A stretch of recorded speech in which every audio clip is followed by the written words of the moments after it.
प्यारा रील्स बन रहा था उस पे, और गाना भी बहुत अच्छा है।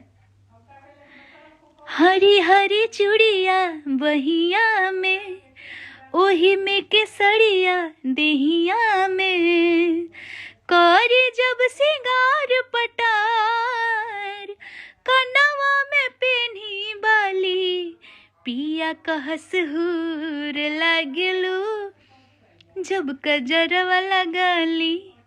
तो ये गाना था, और ये गाना सभी लोग बहुत बहुत बहुत प्यार दे रहे हैं।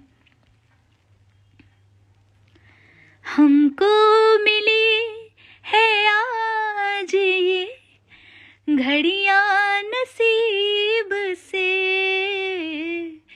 जी भर के देख लीजिए हमको करीब से, फिर आपके नसीब